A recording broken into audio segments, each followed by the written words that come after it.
Welcome, everybody, to 52 Living Ideas. We're going through the Gospel of John. Today, we're going to start with the presentation by Gary, and then we are going to go to chapter 14, verses 25 to the end of chapter 14. Gary, what do we have? What do you have for us today? Today, I have something a little bit different. I think in the past, I've talked about the Jewish mindset, Jewish festivals, the broad context of the Gospel of John. And so what scholars refer to that as the cognitive environment of the gospel.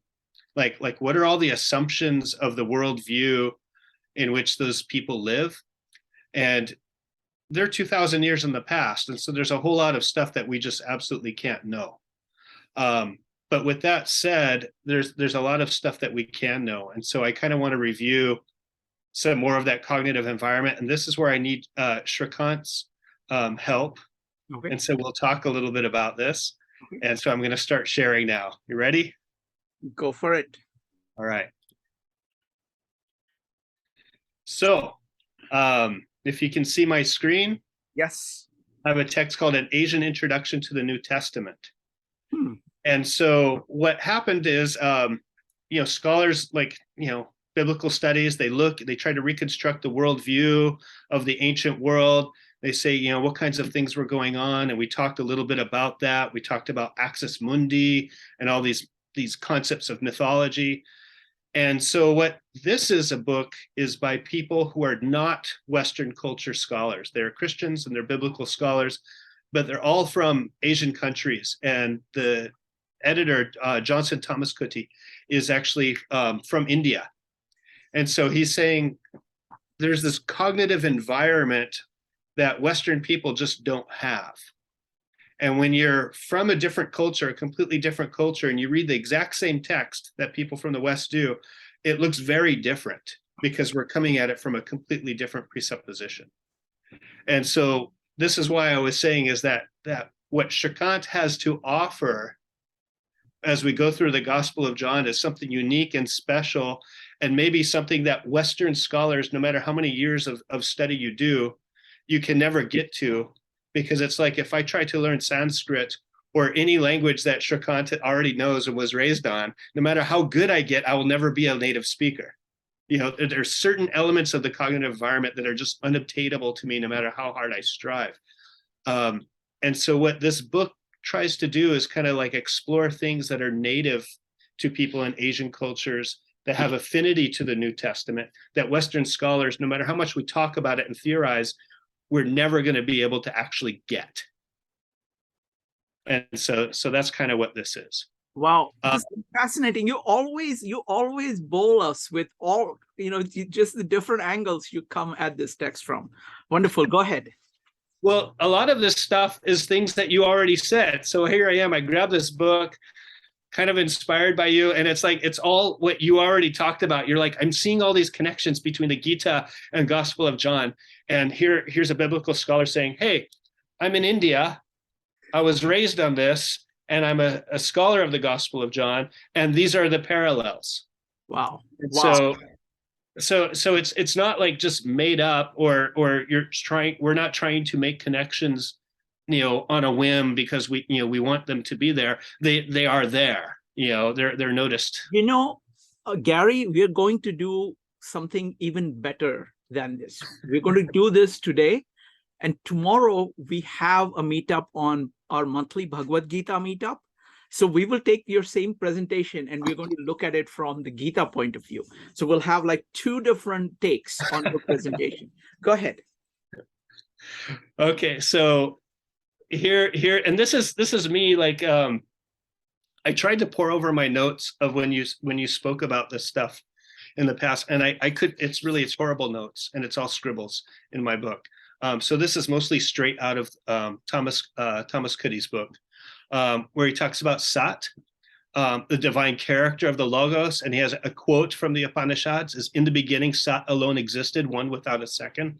And he's like, there's a parallel here between John 1:1 was in the beginning is the Word, and the Word was with God. There's definitely some comparative there.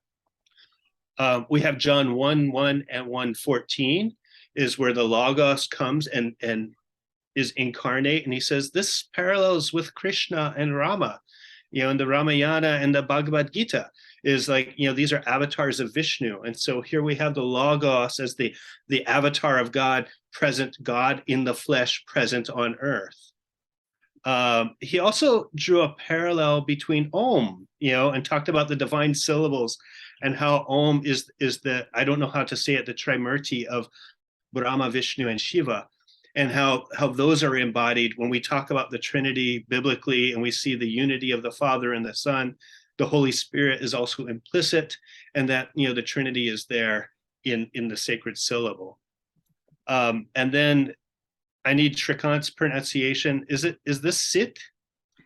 It's Chit. Chit. The word of creation and the embodiment of wisdom. And this is significant too, because when we talked about the Logos, we talked about it relating to the wisdom traditions of the Old Testament, and how the Logos isn't just God, it's not just Jesus, whatever. He spoke creation into being. And so these are all just, maybe there's no necessarily any influence from Hinduism or Hindu traditions, but these are very striking parallels that are implicit in the text. And so he's bringing up as like, from an Eastern eyes, when I look at it, these are the things that I see immediately just in the prologue of John. This was your presentation too, Shrikant. Jnana, karma, and bhakti, and the three paths of salvation. And so in his book too, he brings them all together. And what he talks about specifically is as something that I brought up in a previous lecture, is this form and function are never separate. What the thing is and what the thing does can't be separated. And in a Western concept, we like to talk about creeds and articles of faith as if I'm a Christian now because I said the Jesus prayer, as if belief is just a cognitive assent to something. But in the Eastern world, like, it's together. You can't say that you believe something and not have your deeds follow in action with it. And so that's the point they get with knowledge. Gnosko is the knowledge of things, faith, the belief of what we have, and then actions, poieo and ergon, and that all of them are unified, all three, the jnana, the karma, and the bhakti, that they're all exemplified together in unity. Tell me if I'm going too fast.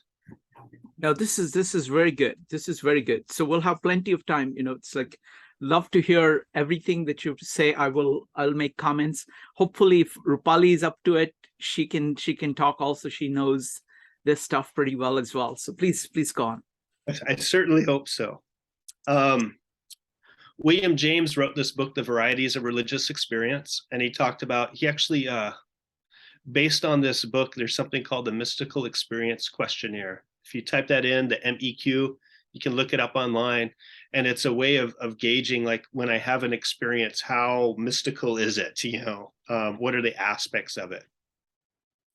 Theosis, I brought this up previously, was it's almost a fringe teaching in the Eastern Orthodox Church. It's about experiencing or even having my own nature combined, becoming divinized, to where I become like God. I share in the divine image or in the divine nature of God, and a likeness to God's being. We see this like in all forms of mysticism, no matter where you go. And that's why I have this thing going, is that in our Western culture, there's something about Christianity being this creedal cognitive thing where we have this faith and we say this Jesus prayer. And for some reason, unlike every other religion, it's like mysticism is almost heresy. People don't really like to talk about what it means to actually experience God.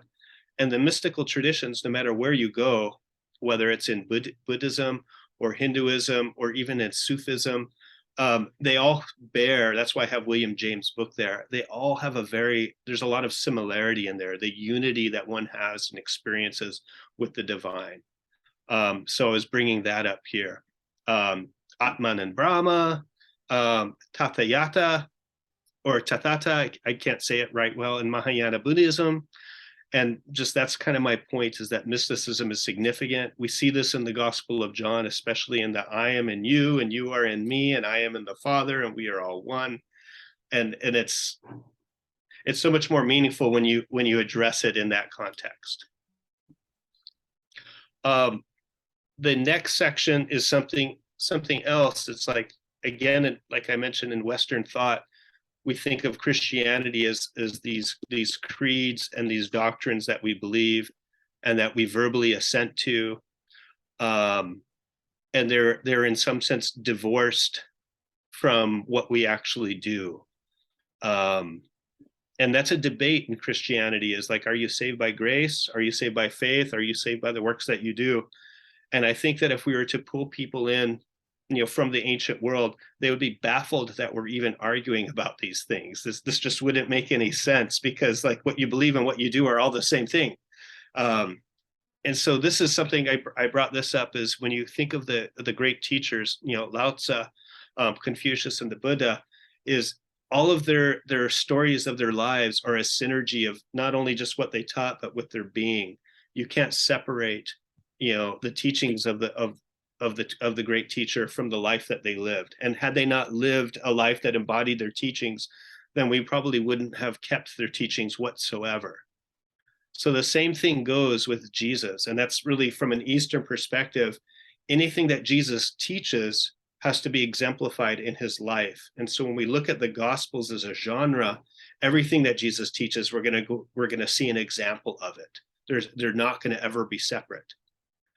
I bring that up because the foot washing, scholars argue, is like, what is the foot washing? Is it something that, is it a teaching example for the students, for the disciples, or is it a symbolic representation of the cross?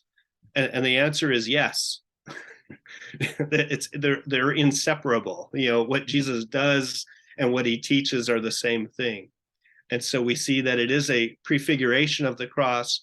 It's an example of Christian duty, and it's exactly what he ends up doing. Not only does he wash the disciples' feet, but immediately following as he is crucified. I have this like little quote, James 2, where some people see Paul, his epistles, and James as arguing with each other. One is saying you're saved by faith, the other is saying you're saved by works. And it's just like, in an Eastern mindset, they're both the same thing. And it may be that James is arguing against people who are trying to distinguish the two, saying that we can have an assent, we can have creeds, we can say that we believe, but our works don't need to. We don't actually have to do. And he's saying faith without works is dead. There is no such thing. It doesn't even exist if the one doesn't follow the other.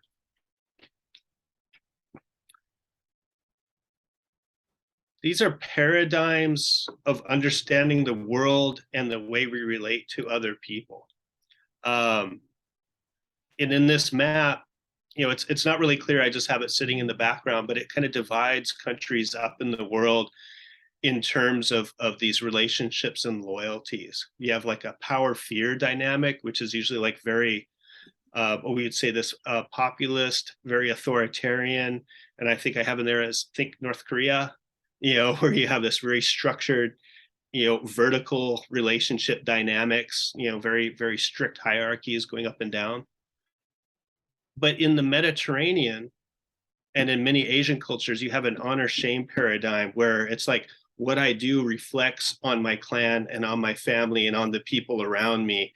And I bring honor or I bring shame, not just to myself. It's not just an internal thing, but it's wider and it's broader. And so there's this more of a horizontal fluctuating relationship dynamic going on with that. Our Western cultures, if you look at the map, and you'll see like South Africa, Australia, Europe, and the United States, it's all these internalized obligations, this innocence versus guilt paradigm. And I bring this up because when you read the Bible, it's really strongly, the Mediterranean is a very honor and shame paradigm of relationships between people. And when we're looking at it from a completely different paradigm, the stories have completely different meanings. An example that's from the book is the wedding in Cana. We look at that and we say, oh, they ran out of wine and Jesus is a great guy, so he makes more wine. this is a devastating scenario that you run out of wine. This brings shame to the entire family. It's a disaster for the couple. This is the beginning of the relationship. The entire city is there. It's horrific. And so you have like this really beautiful scenario. It's not just Jesus shows up with a bunch of booze, like I ran to the liquor store, here you go. This is like saving the honor of the entire family and the community of what's going on. And, it's a much bigger deal when you look at it through that lens. And so this is a book called Humilitas by John Dickson. And it's what's significant is that John Dickson is a Westerner. And so he's writing this theoretically from the outside looking in. And this is really was the big flag for me, is he pointed out the Mediterranean world was a very strongly honor-shame society.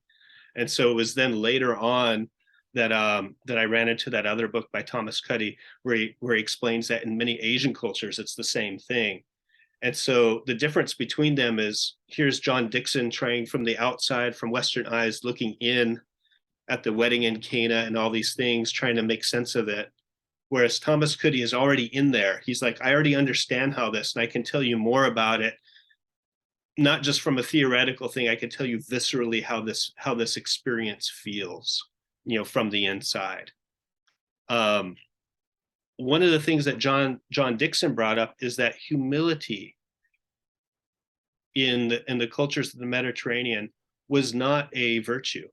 This is not something that people extolled or admired at all in anybody, because probably the most important thing is honor. Is not quite prideful arrogance, but bringing honor to oneself and bringing honor to the family and honor to the culture. And that was really kind of the emphasis, is how are you lifting people up and how am I myself being lifted up? So the whole notion of humility was kind of like a strangeness. And when Christians talk about Jesus, washing people's feet, that's like, why would you ever do that? That's disgusting. That's a dishonor to yourself and to everybody else. I think in a previous culture, we talked about the cross. Again, is that the whole point of crucifixion is to show how dishonorable somebody is. It's the lowest form of crucifixion. And so the idea that Christians would embrace Jesus and hold the cross up as a symbol of their faith was just like a paradigm shift for people at that time. So I bring this up because a couple of things are happening in the Gospel of John. On the one hand, we're operating within a completely different cognitive environment that's very strange from a Western perspective, but the Gospel of John is also challenging some of the presuppositions of that cognitive environment too. And so this book Humilitas brings that out. Says that we have to understand how it was read from maybe an honor shame culture, and then see just how significant humility was in contrast to the things that they believed. And I think this is my final slide, that I titled Western Controversies. Western scholars are largely oblivious, I'm just going to read it, to many of the experiences that are fundamental to the cognitive environment of the biblical texts. And one of them, and this is where Shrikant might be able to speak more viscerally and more knowledgeably from his own historical upbringing, is colonialism. Nearly every book in the Bible, all of the New Testament especially, but nearly the entire Old Testament was written from the perspective of people who were colonized, who were taken over and were subjugated to empirical powers. And they're writing from that perspective. We don't even think of that when we read the Gospel of John from a Western perspective, because we're the colonizers. And so that's a huge shift in perspective that we don't even engage in. And I'm going to talk a little bit about that when I'm done. Patriarchy. As we know, right now we have the equality, we have the Women's Equal Rights Amendment. We can think of all that stuff now. But patriarchy in the ancient world was very different than just like, women being stuck at home. Women were like virtually property. Women were literally the spoils of war. When you go in to conquer a people, you capture the women and they're just objects to be possessed.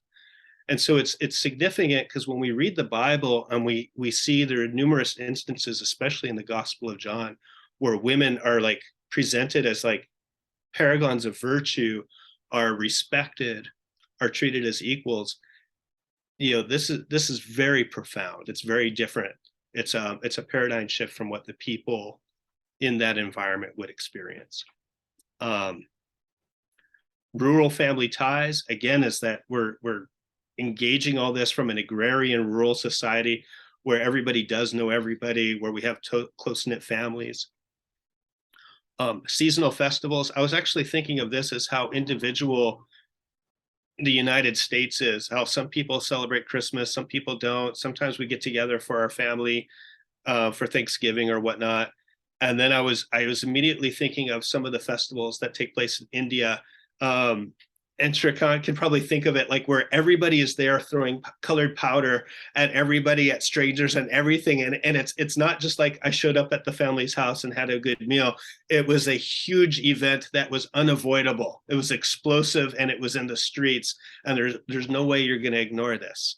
That's probably closer to what was taking place in these festivals in biblical times. And so when it talks about the Feast of the Jews or Passover or Feast of Booths, this isn't just like Thanksgiving where I'm going to go see the family. It's a huge event where like the cycles of life are orchestrated based on these festival cycles. And as an example, this is something else that Thomas Cuddy brought up, was just marriage. Is like, we don't get it, like what a big deal that is for most of the rest of the world. Like, it's like, like, meh, I'm going to go to the courthouse and I'll tie the knot and we'll call it good. And maybe we'll announce it to the family. Like, for almost all of human history, that would just be, you wouldn't even, that would be crazy to your head. Marriage is a big event where all of the families, the whole community, everybody is present for it. This is a huge celebration. So when we see things in the Gospel of John, like Jesus meeting a woman at the well, which gives allusions to Jacob and Isaac and Rachel and Rebecca, all of these things that are going on, these are profoundly significant. The wedding feast, in John chapter 2, these are very profoundly significant. And we just kind of like gloss over them without a thought. Back to colonialism. And this is really kind of where I wanted to wrap it up, is in a previous talk, I mentioned how, it's kind of obvious throughout the Gospel of John, we have light, we have darkness. Actually, I'm going to end the share. And I'll bring it up here. Is you have light, you have darkness, you have the spiritual warfare that's going on. And so we can see like, okay, the Apostle Paul says our battle is not against flesh and blood, but against spiritual powers and authorities. That's good. But all of these texts, when they talk about spiritual warfare, we have to keep in our mind is that these are being approached from the perspective of a colonized people. And it's not just a light and darkness affair. It's like they are exiles who are subservient and have zero political control or power over any aspect of their life. And they're struggling to just maintain their cultural identity in the context of an empire that is just taking over the whole world. And so when it says like, oh, in our verse that we're going to read today is the ruler of this world has no power over me. This isn't just spiritual warfare. This is Jesus speaking from the perspective of a colonized people who are a minority in a world system that is completely under the rule of Satan. And so put yourself into that colonized perspective. And here's like we're thinking back. I'm just thinking from Shrikant's point of view is like, before the partition of Pakistan and India, you had British rule over everything. Somebody saying like the British rulers have no power over us, or something like that. This is a completely different perspective. And we could even take it one step further and say the struggle between Christianity and Judaism is almost like the struggle between India and Pakistan, where you have like suddenly at this partition, you have, it's a turmoil. People are dying. Families are split apart. It's a struggle. And so the Gospel of John is being written in this really weird, where you have this dominant empire, everybody's struggling to maintain their identity, and then these Christians, whoever they think they are saying that they're actually Jews. And then what they believe is something that's so different. So now you have this struggle between Jews and Christian, who are also, both of whom are struggling to retain their identity in the context of an empire that by the time we get to the Gospel of John and the writing, that empire came through, destroyed the temple in Jerusalem, leveled it completely, and in another 30 years is going to go back again and genocide everybody in the land of Palestine. So that's my presentation for today. I hope that was helpful. Thank you. Thank you so much, Gary. Always, I just love your presentations. So I want to make one general point, and then I want to go through the slides one by one, like we did last time, and have everybody discuss them slide by slide.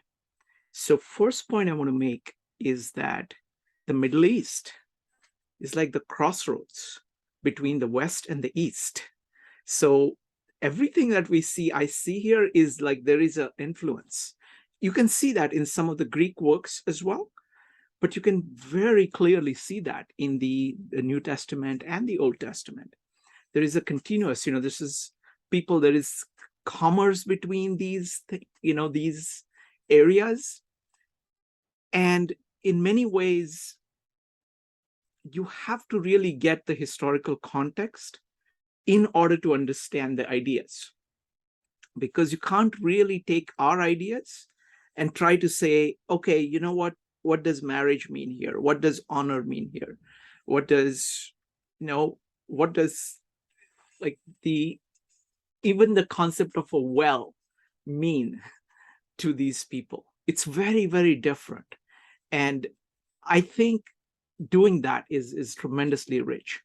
And because the Middle East is the place through which the West and East actually communicated, the greatest example of it were the Arabs who transmitted, who preserved the Western knowledge and transmitted it back to the West on one hand, also who traded the knowledge with India and brought in things like algebra and the place value notation from there and combined it and sent it back to the West. So it is crossroads, and you can see the echoes of the East in this text, and you can see the echoes of the East in the history and the culture. Now, I'm not a scholar on any of these things, so whatever I say here is going to be just impressionistic ideas about what similarities that I see.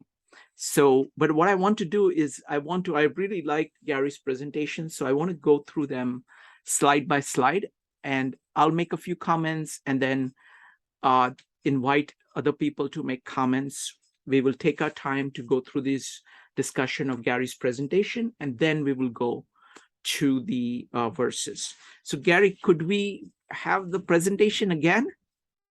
Yes, but I also have a warning. Yes. My sister is flying in to Vegas in a little while, and so I actually have to leave a little bit early. Sure. So at what time do you need to leave?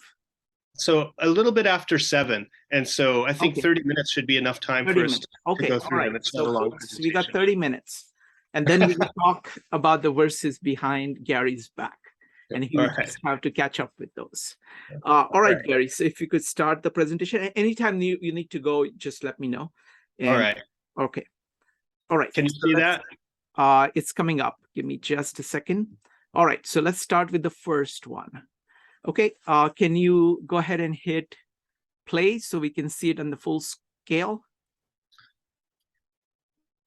How's that? Okay, that's perfect. Okay, Asian introduction to the New Testament. The first thing I want to say is that Christianity is very old in India. So I don't know much about Christianity in other places like Korea or other places, the East Asia, but it is very, very old in India. Now, I don't know about the exact correspondences, and I don't want to hazard a guess, because what happens is that there are uniquenesses. There is like parallelism that happens because we as human beings are the same, and same things are discovered at different places. But I will just talk a little bit about these four ideas as best as I can. And then I'm going to invite other people who have studied Bhagavad Gita with us to make any comments. So, Sat, the word exactly translated is the truth or reality. So this is like this, and Chit is the consciousness of it. So there is the consciousness of it. So the closest one, the embodiment of wisdom, word of creation, that I would definitely identify with the God the Son. And Sat, more closer with God the Father, of just the truth. And so there is the truth, Sat and Chit. And Anand is, so it's like Sat, Chit, Anand is the three pair. Anand is translated as joy, or you can put it as love. But mostly it is, the connotation in Indian concept, Indian thought is mostly about joy, but it is a kind of emotion. So it kind of maps into the spirit, the helper, if you will. Now, avatar is word becoming flesh. Avatar is incarnation. It is God. Like, for example, Krishna and Rama are avatars of Vishnu. So this is all about the descent of God on earth. And Om is a very deep concept. Om, on one hand, is the Trimurti, Brahma, Vishnu, Mahesh. Om is also considered to be the primordial sound.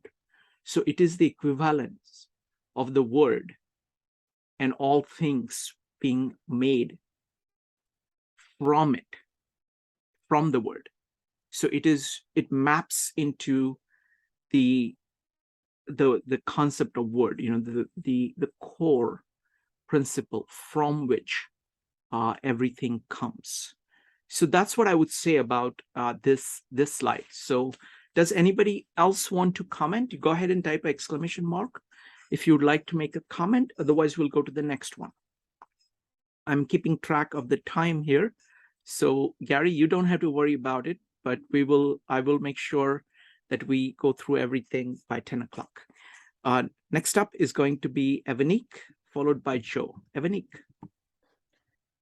Gary, thank you for this presentation. So I'm thinking Avatar. So Avatar.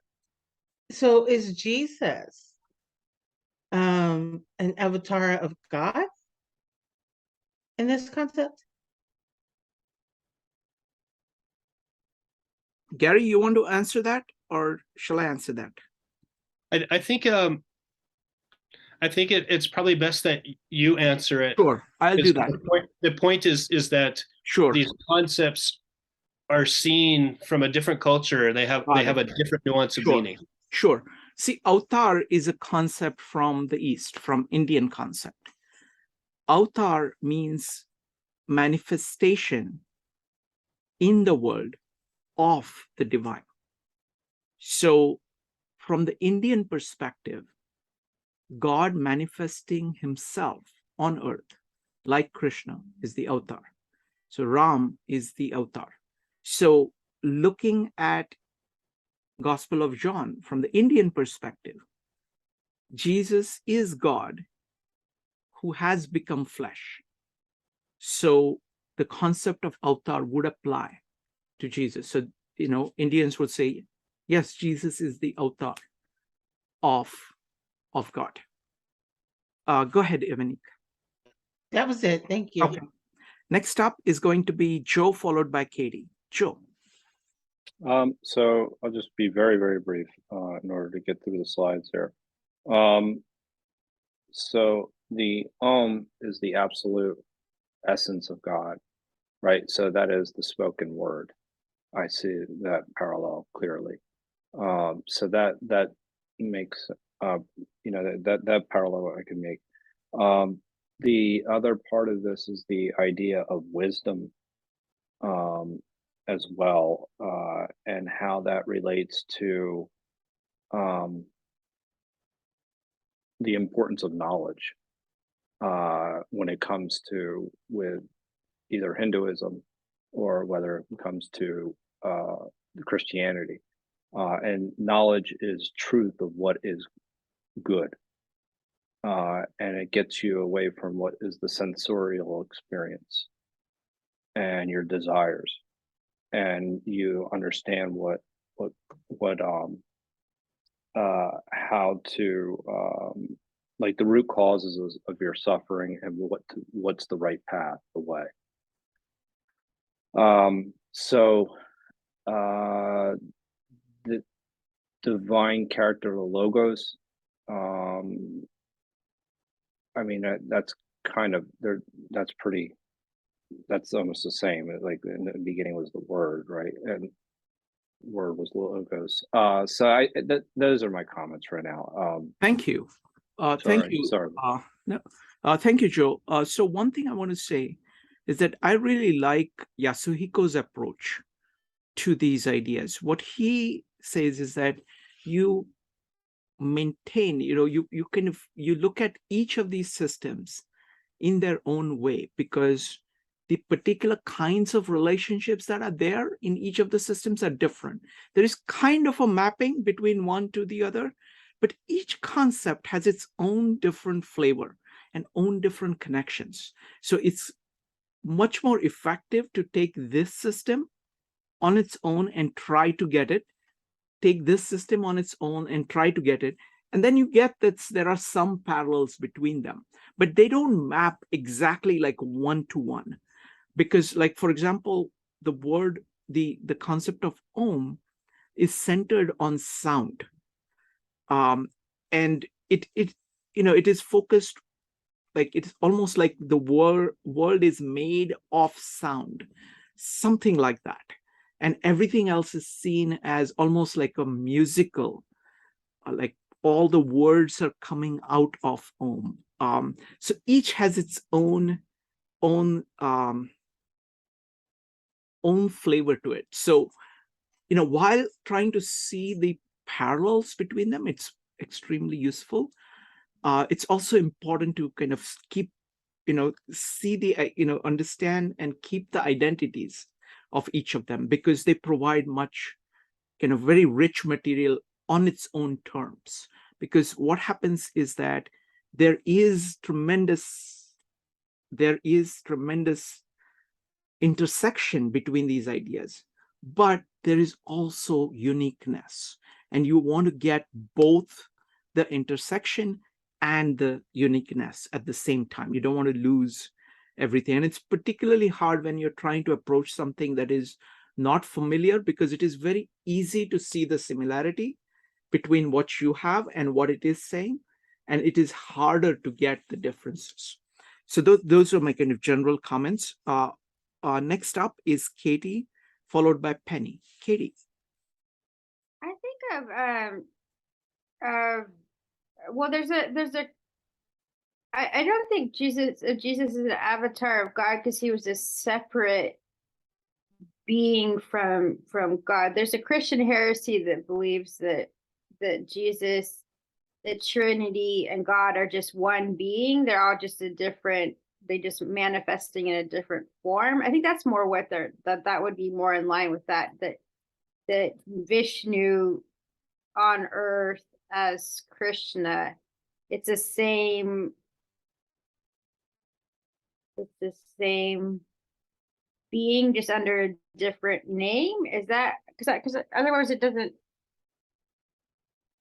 Yes, it's the same being with a different name. And your point is very good.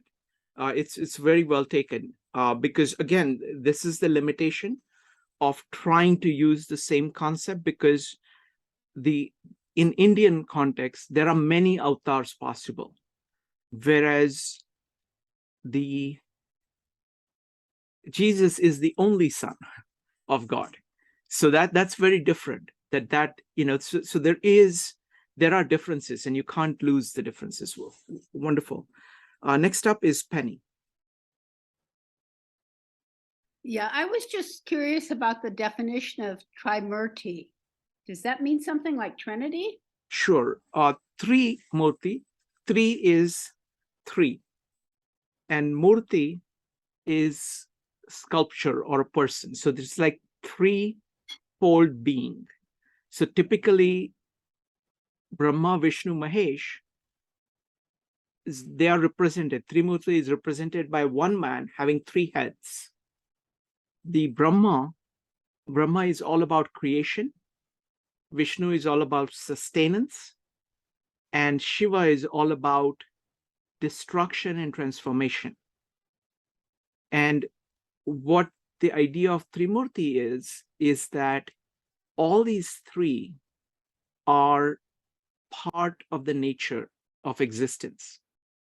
And you have to say, you have to accept all three. So it's Trimurti. So three aspects of the divinity. Okay. Next up is Gary. Gary, go ahead. All I wanted to say is that you're doing a great job, Shrikant, and that you're explaining exactly the point, is that there are similarities across cultures, and those give us a better understanding of the Gospel of John, but they're never exact. And so as we look at all of these, we're saying this, like we have similar concepts in Hindu philosophy, all of it, the Om and the Logos, the identities of them, the Trimurti, but they don't exactly map. And you just explained that so perfectly. And so I just wanted to say thank you, really. Wonderful. Thank you. Thank you, Gary. All right, let's go to the next slide. Okay, Jnana, Karma, and Bhakti. All right, now this we have gone through quite a bit, folks. So if you guys want to speak about that, you're welcome to do that. In this thought, action, and emotion of saying, this is a very deep part of Gospel of John. You can see it in like the woman from Samaria. It's like she's hearing the words. She has the devotion, and she has actual action of forgetting what she came to do, forgetting the pot, forgetting her bucket, and going and telling other people, and the other people kind of hearing it and then coming there, then actually feeling the devotion. So this dance of these three things is very deep. And there is an amazing presentation by Yogeshwar on these three paths, which I strongly recommend. But would love to hear what you folks have. Joe, you're next. So maybe I was a little bit of a slide earlier, because like that's essentially what I was coming back to with the final quote, with the idea of wisdom, and that this is very deep. It's action that's done for action's sake. It's not done for personal gain. It's done for something higher than yourself. And then that gets to the importance of having thoughts and introspection and understanding the self. And that's where I see Jnana and Karma Yoga much more. I gotta admit, I'm just seeing Bhakti for the first time in this framework. And then from that, again, it's being able to action for action's sake is being able to detach from worldly things. So this is kind of a path to freedom that you have, that you can then discipline yourself. You have self-control because you actually know yourself in this process as well. So it's a knowledge that you're gaining of not only the self, but the world. So this is a very deep. And then there's also the letting go of one's ego in that process, which also requires knowledge of oneself as well. And which is just, again, it's actions for action's sake, not action for your sensory experiences. Thank you. Let's see. I think Gary had something, and then Rupali. Gary, go ahead.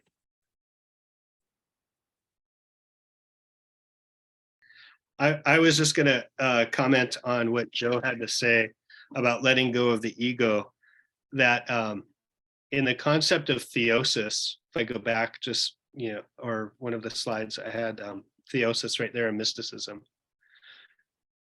What's really taking place is that we don't perform any action.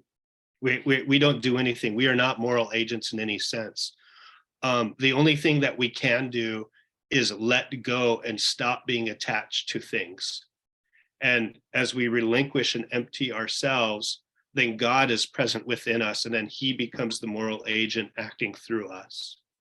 And so that's kind of the twist of it. You'll hear this in Christianese all the time. It's like, the reason why you're having such a hard time struggling is because you're struggling. If you can give up, let go, and let God. And even though they say that flippantly, we're really talking about this concept of theosis. Letting go and letting God means as I relinquish my attachments, in that empty space, God is able to act. That's all I have to say. I'm really actually excited to hear what Rupali has to say. Rupali, go ahead. Well, this is a wonderful presentation, Gary. Thank you so much. Rupali, can you speak more into the mic? Yes. Is this better? Yes. Okay.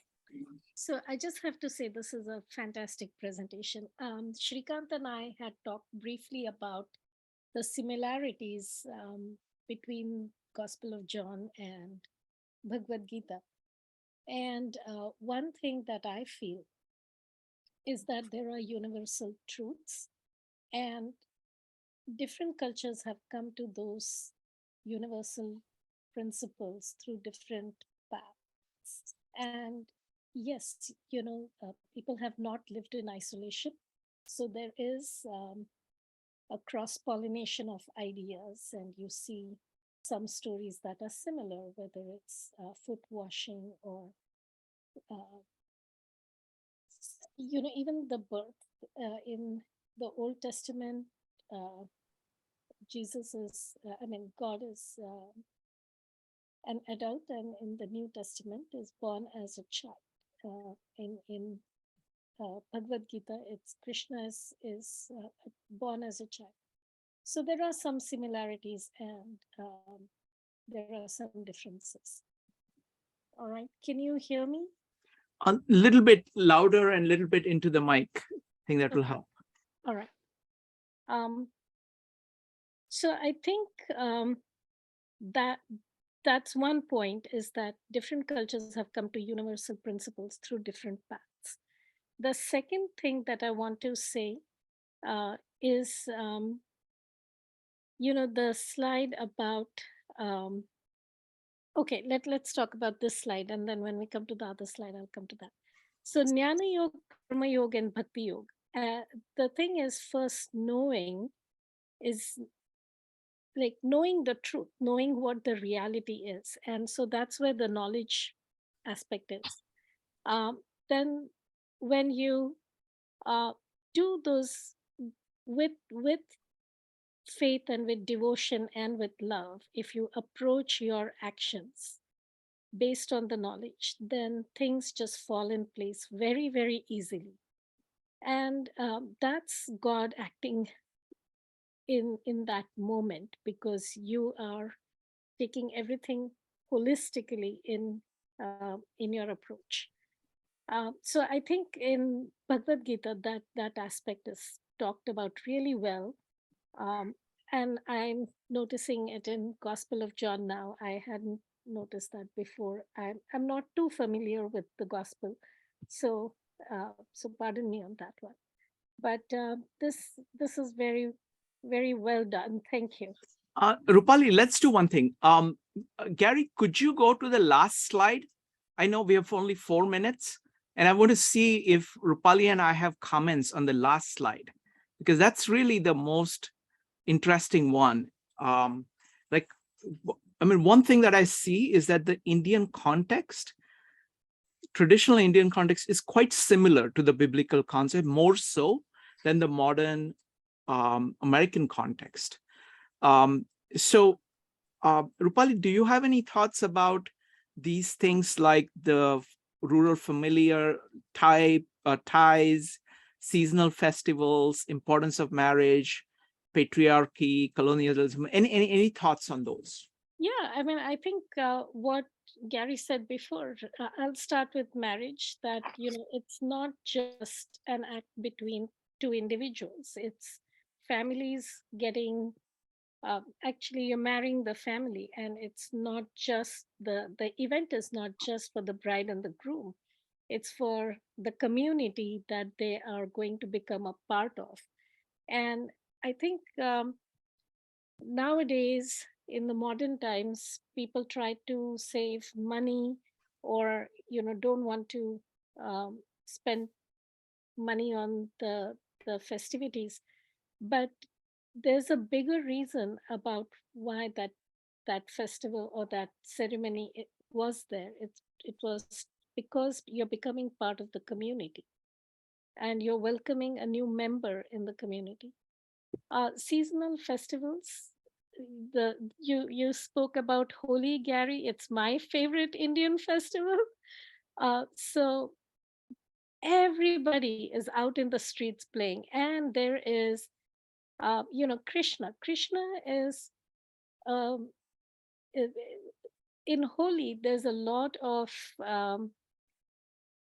devotional dances, and there are a lot of devotional songs attributed to Krishna, because he was, in his youth, a very mischievous young man, and he would lure the women in to just getting kind of washed with color, and it was a playful, romantic, loving scene. It wasn't eve teasing or anything of that, but just that relationship between Radha and Krishna, or the gopis and Krishna. All of that is very well depicted through the seasons and through that festival of color. And even today, I mean, I think that it percolates, and it becomes a large community event, and everybody is joyful in that. So whether it's Diwali, Dashera, I mean, any of those festivals, they also tied to the harvest season. So I would just say that about this slide. Wonderful. Thank you, Rupali. So Gary, I know you need to leave, but I just wanted to say one thing. I really like this particular slide, because what happens is that all these old cultures actually took their history and their thought and mapped it into festivals. So all of those ideas and traditions are reinforced throughout the year. So you can't imagine how many festivals are there in India. Okay, if you look at an Indian calendar, on each day there will be like 6 or 7 different festivals. And it's different for different subcultures. So it's go ahead, Gary. Oh, I didn't want to interrupt you. I was just going to say I'll stay for a little bit longer. Okay. But you hit the nail on the head. Is especially from a Western perspective, is we don't have this robustness of culture. We're so individualistic. Like even our festivals like Christmas and Thanksgiving and New Year's and Valentine's are quote unquote holidays. They're not huge celebrations that integrate the entire community with block parties and whatnot. That's a rare thing. It's exceptional. And that's really what I was getting at. And I wanted to say thank you to Rupali as Rupali has comment on one more slide. So Rupali, go ahead. Can you tell us which slide? I wanted to talk about the unity of teaching and being on that slide.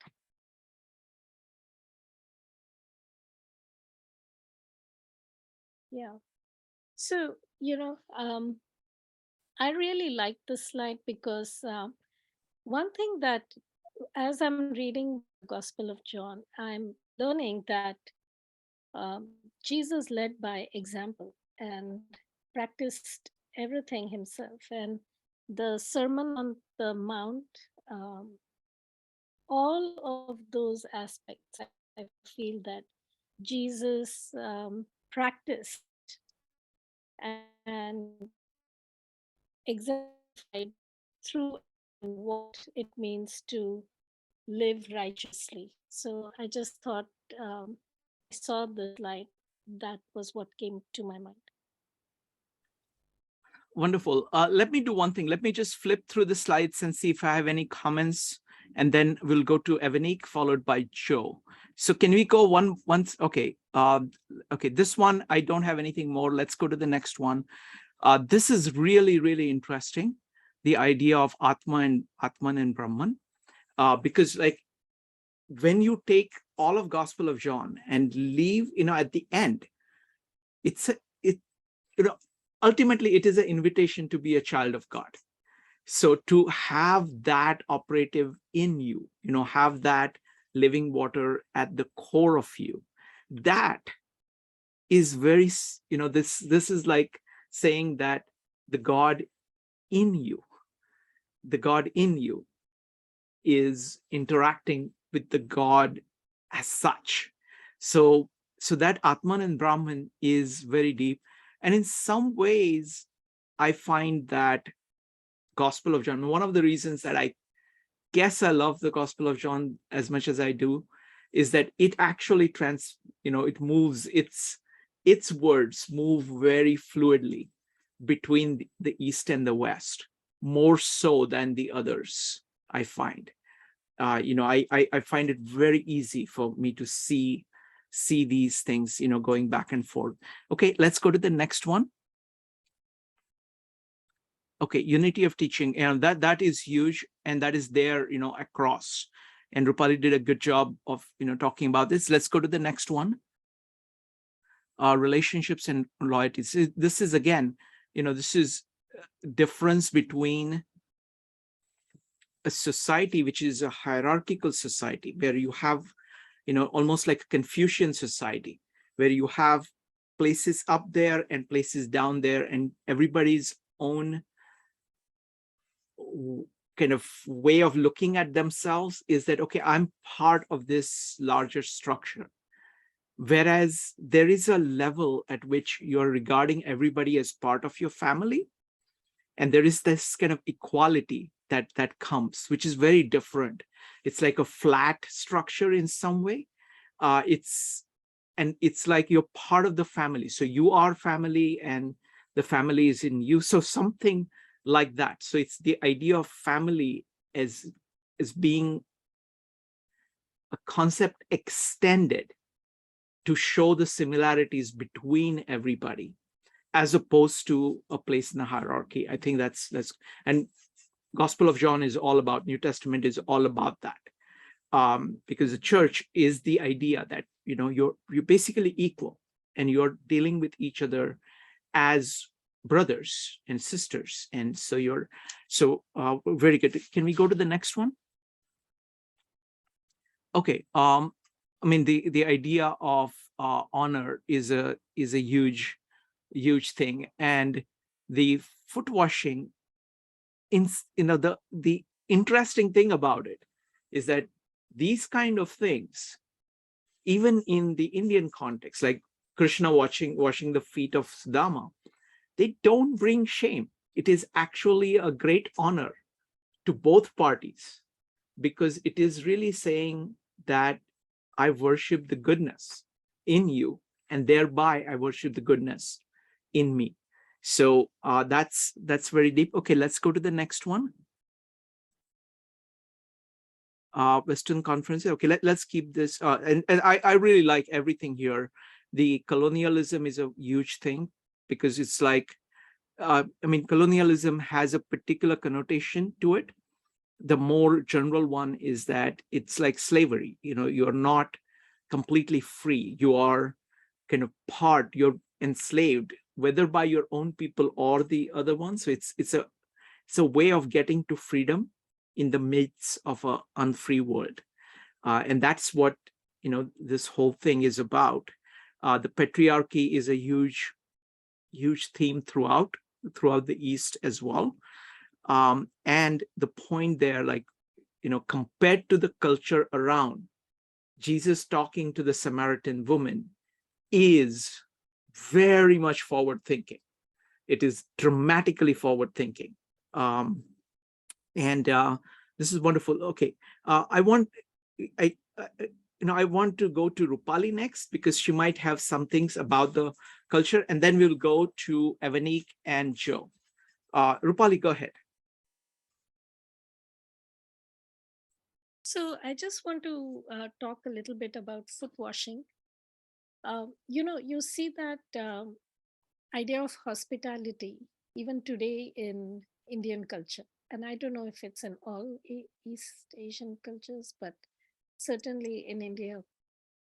So it's not about shame, it's serving and taking care of somebody else. And it's there even in today's traditions in India.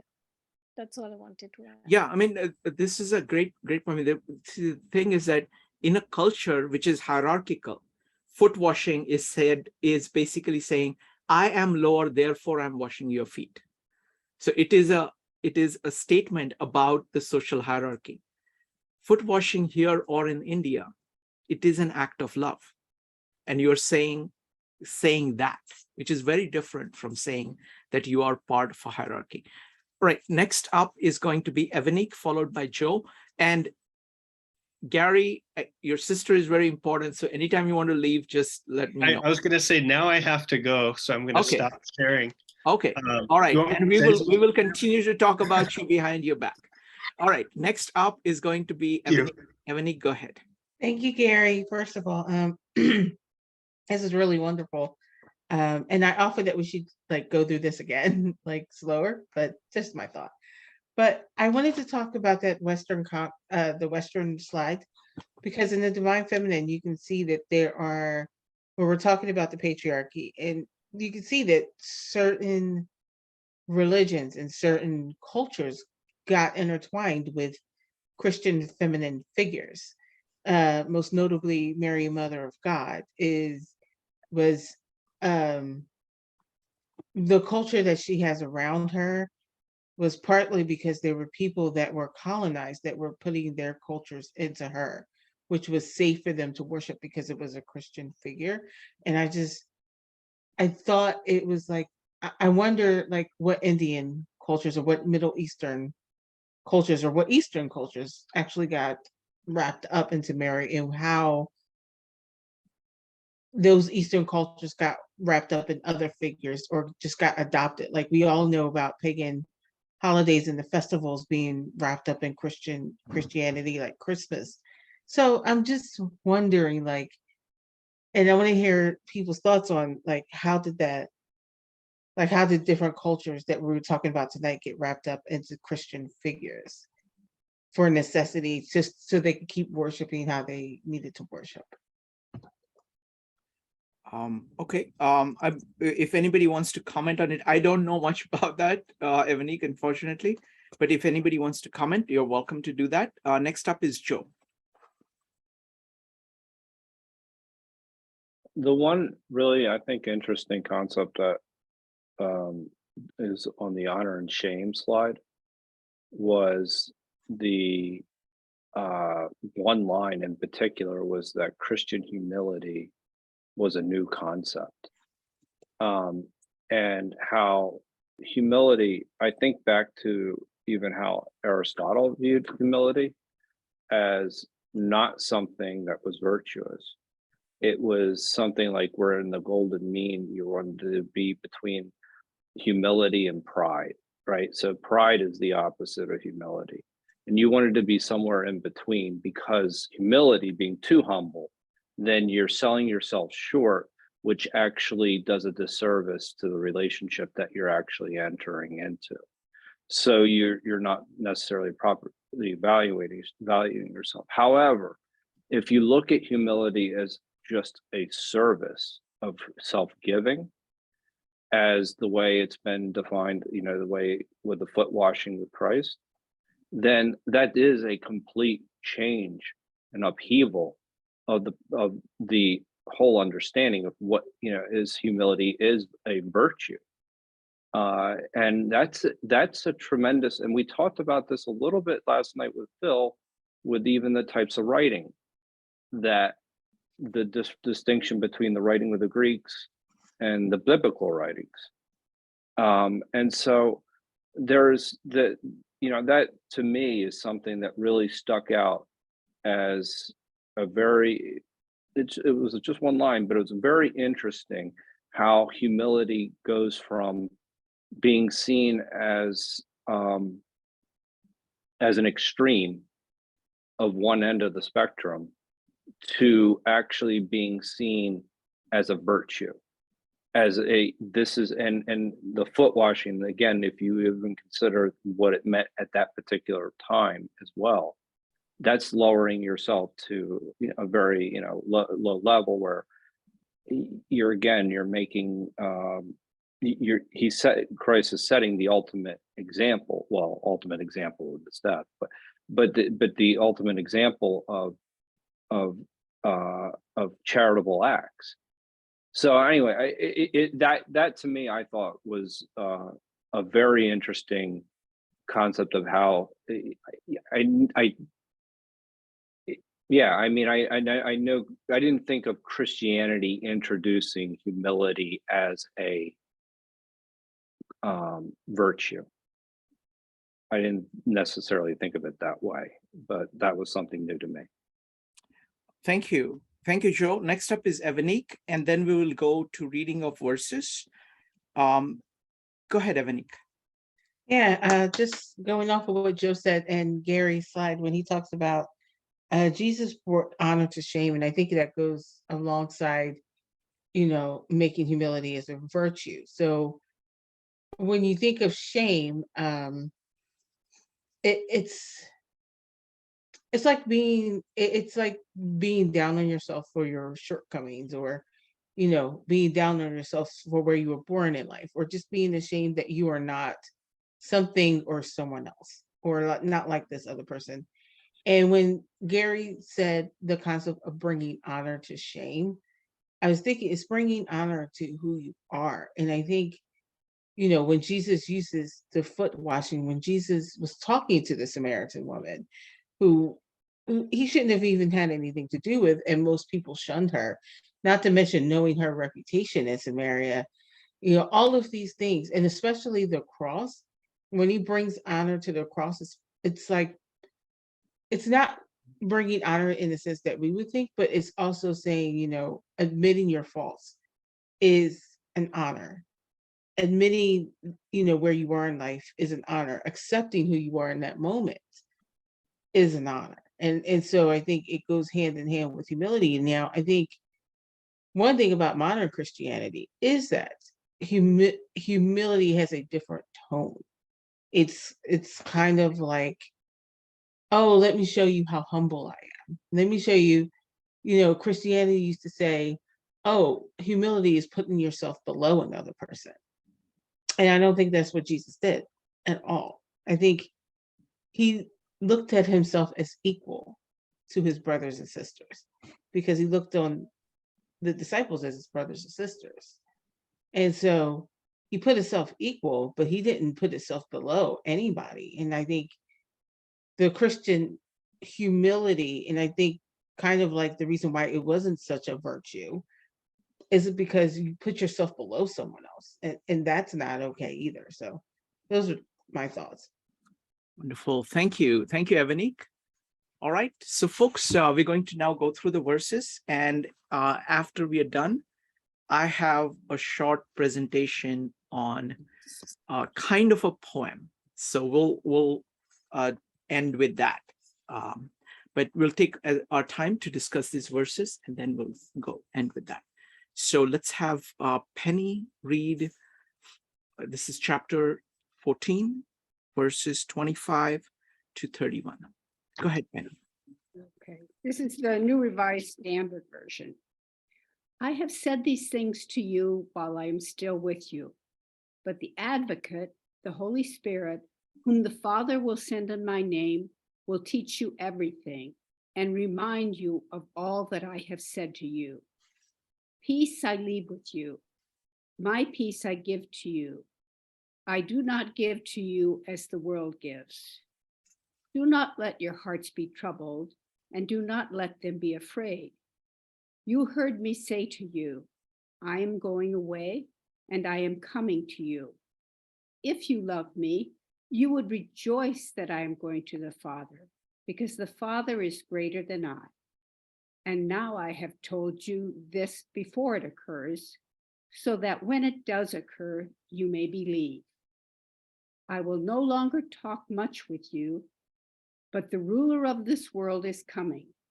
He has no power over me, but I do as the Father has commanded me, so that the world may know that I love the Father. Rise, let us be on our way. Wonderful. Thank you. Thank you, Penny. So I'm going to read this and talk about these, and then invite anybody else to comment on any of these. These things I've spoken to you while I'm still with you. But the Helper, the Holy Spirit, whom the Father will send in my name, he will teach you all things and bring to your remembrance all that I have said to you. Peace I leave with you. My peace I give to you. Not as the world gives, do I give to you.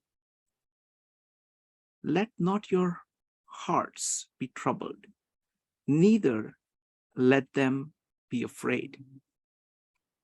You heard me say to you, I'm going away, and I will come to you. If you loved me, you would have rejoiced, because I'm going to the Father. For the Father is greater than I.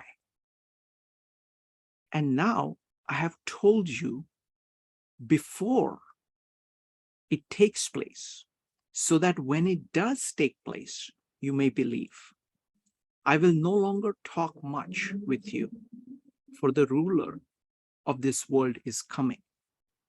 He has no claim on me, but I do as the Father has commanded me, so that the world may know that I love the Father. Rise, let us go from here. So he starts with, these things I have spoken to you while I'm still with you. So these things, this entire of Gospel of John, this is him speaking, and this is him doing. And he is doing this while he is still with them. He's doing this when he's still in flesh. But the Helper, the Holy Spirit, whom the Father will send in my name, he will teach you all things and bring to your remembrance all that I have said to you. So look at the place, look at the function of the Helper. It says, he will teach you all things and bring to your remembrance all that I have said to you. So he has already said all these things. And those are there for us in the New Testament. So think of it as, Jesus, this is the word, you have the book. You have the book. But what the Holy Spirit what the helper is going to do is he's going to bring to your remembrance what has been said. And he will teach you all things. So he's going to help you integrate this, integrate the word into your life. I love this next one. Peace I leave with you. My peace I give to you. Now imagine the peace of Jesus.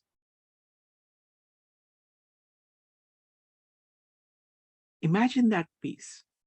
And he's saying, that I give to you. Peace I leave with you. So his peace of mind, his peace of his consciousness, the certainty he has, the relationship he has with God the Father, that is the cause of the peace that is his. And that is what he is giving to us. Not as the world gives, do I give to you. See this, even the idea of give, just like receive, is very different. So it is not about giving a thing. So the way in which he is giving is different from the way in which the world is giving. The world can give material things. It is a transference of an object from one person to another. This giving is this divine thing becoming a part of you. That is the kind of giving that we are talking about. I'm going to go through this entire part and then we'll take any comments and questions. Let not your hearts be troubled.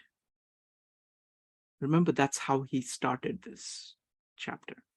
Let not your hearts be troubled, neither let them be afraid.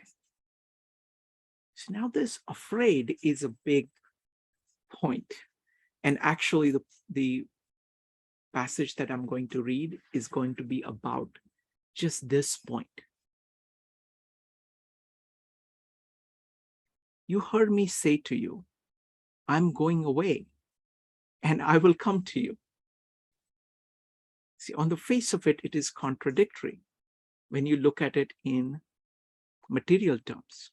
How can a person go away and how can a person come to you at the same time? So what he's doing is that he's going away. He's going to the Father. And I will come to you because the Holy Spirit is him. Holy Spirit is God. He will actually come, but then will remain with us because the Holy Spirit is the Spirit of Jesus. And in some ways, he is with you even more after he's gone. Because he says earlier that it is actually good for you that I go away. Because only if I go away, the Holy Spirit will come. If you loved me, you would have rejoiced because I'm going to the Father. For the Father is greater than I. See, he never stops extolling the Father. It is the truth. The Word is word that extols the truth. That is its identity. Just like John's identity is the one that Jesus loves. Jesus's identity, the Word's identity, is based on truth. So he's going to the Father. The idea of separation, because he's saying, he's now responding to the fact that they are sad, that they are troubled in their spirit, that he is leaving them. But what he's saying here, in the previous line, I'm going away and I will come to you. So this going away and coming is very different at the spiritual level. If you loved me, okay, so that means, and love and know and see are all one thing. So if you know that the Word actually belongs with the truth, and if you love the Word, then the fact that the Word is going to the truth, if you truly love, then that is an occasion for rejoicing. Because I'm going to the Father, for the Father is greater than I. And now I have told you before it takes place, so that when it does take place, you may believe. See, this is what he's doing. I mean, this entire farewell discourse is all about him telling us about the ultimate action, which is that of the cross and resurrection at the same time as one unit. He's telling about that.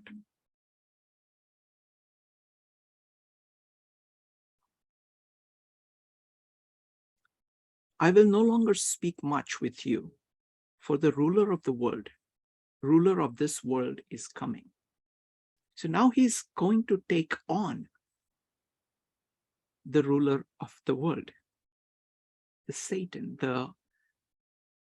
everything in the world that leads in a direction opposite to truth, to wisdom, to goodness. He has no claim on me. Jesus is pure. He's focused only on the truth. He has no sin. So Satan has no claim on him. But I do as the Father has commanded me, so that the world may know that I love the Father. So it's a grand demonstration of the power of the Father, power of the truth, that he's about to show people. Rise, let us go from here. So I love this chapter, and would love to hear what everybody thinks about these verses or the chapter 14. Please go ahead and type exclamation mark if you'd like to share.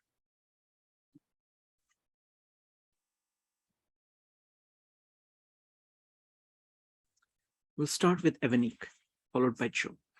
Evanique.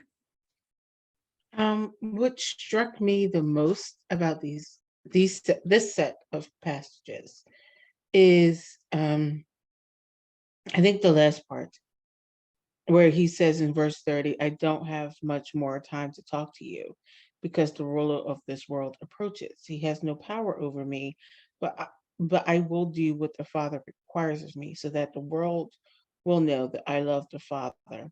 Come, let's be going. And I love that, I think, because you can hear the sadness in that, right? He knows what's going to happen. And it's not even so much the fear of the physical pain as much as the emotion of leaving his friends. And you know, that first line where I don't have much more time to talk to you.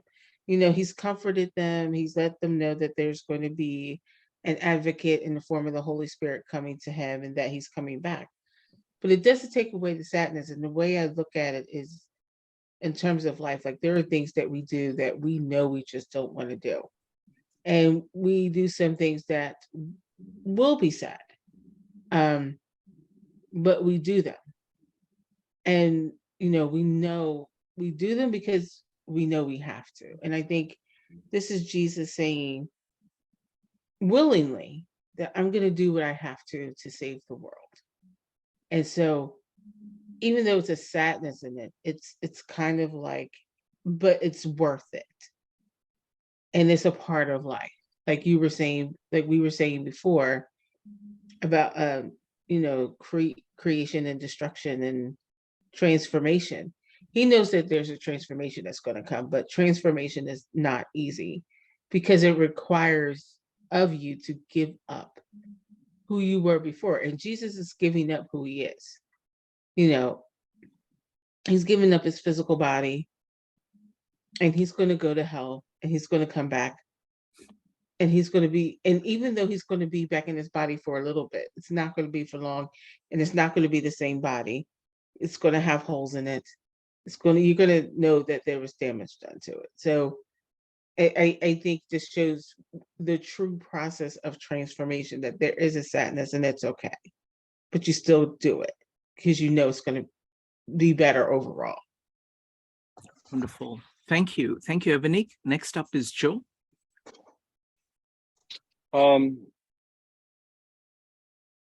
Yeah, I mean, I think that the most deep concept is the one where Jesus's personal presence is going to be everywhere. So it's that he's not leaving you, he's becoming more powerful in his death.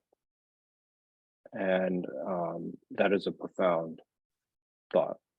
And so he's leaving the world.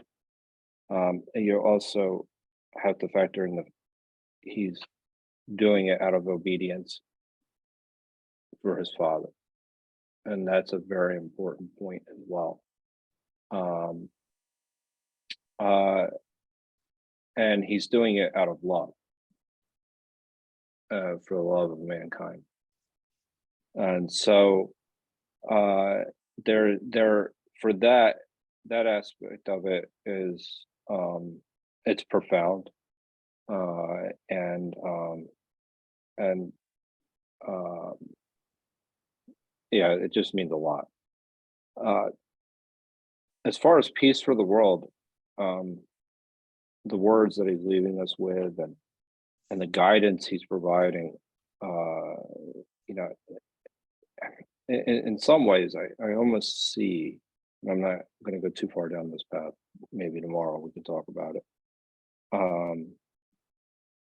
Almost like a Krishna or Arjuna kind of relationship when it comes to he's the intermediary, but he's relaying this to the apostles. Like, they're asking what to do, and he's providing that guidance. And I'll have more to say, actually. I'm just going to stop for a minute. All right. Thanks. Connie, did you have anything? You'd raised your hand at that. Go ahead. Right. Yes. These words were so powerful to me because I think we are the children of God. And so he was talking to them in my mind, and I was feeling it so deeply as a child with their safety of their parents, like their mother. And like the first day they have to go to school, or if the mother's going to leave them alone. And if she takes the time to say to the child, I will be back, I'm with you, that's going to reassure the child. But if a mother suddenly just doesn't say anything and leaves, I think it leaves a child uncertain, as it would. So that reassurance of I will always be with you is just words that are so powerful, because they are going to be facing everything very differently, though they know that. Just to have him take the time and understand the importance of what that means to them was just extraordinary to me. Thank you. Wonderful. Thank you. Thank you, Connie. Next up is going to be Penny, followed by Joe. Penny. Okay, well, I like everybody's comments so far. One thing I just wanted to say that really kind of struck me too is when he says, I will no longer talk much with you, for the ruler of this world is coming. He has no power over me. And it's just, such a statement. Here we have like the Son of God saying, oh, the ruler of the world is coming. Obviously, that's not his world, but when I first read it, I was like, the ruler of the world? And but I guess, as you say too, it's the core and the periphery, or the spiritual world. He's laying it out really clearly there, that this physical world isn't his world. His world is his spiritual world, the world of his Father, the world where he's sending the Holy Spirit to you. Wonderful. Thank you. Thank you, Penny. Next up is Joe. Joe, go ahead.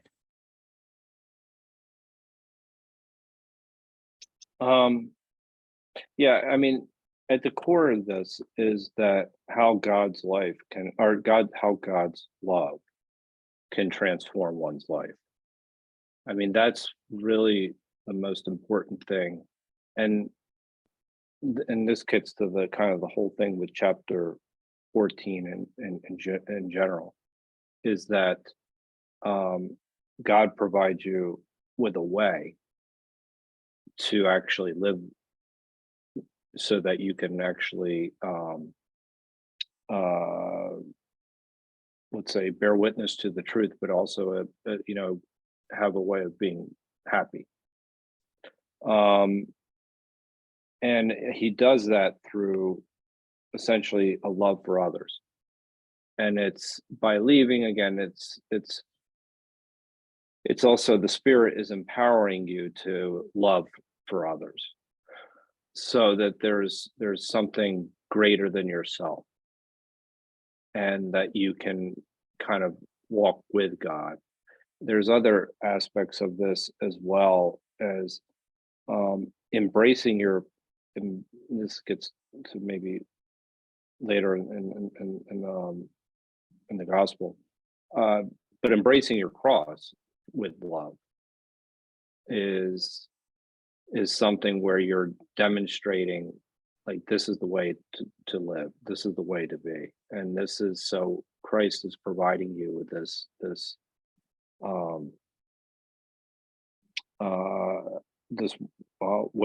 way to transcend humanity. And so Wonderful. that's, anyway, yeah. Thank you, Joe. Next up is Katie. Katie, go ahead. Aslan, I'm responding to Penny's comment. Aslan makes the argument, and I would really have to read the scriptures myself, because I have kind of conflicting feelings about Aslan's argument that when he makes the comment, "My kingdom is not of this world," he's kind of saying like the way how it's been done is kind of not good enough. Like, it's kind of like saying, the way how things are right now are it could be better here. That it's not a reference to to like a different realm, but it's a reference to this, to like the way of living between community members that would be so much better if they so I kind of have both feelings when he says like I'm not of this world. I kind of read it like Penny reads it, like he's a spiritual teacher. So but I wanted to present his argument as well, that that's how he meant it. Wonderful. Thank you, Katie.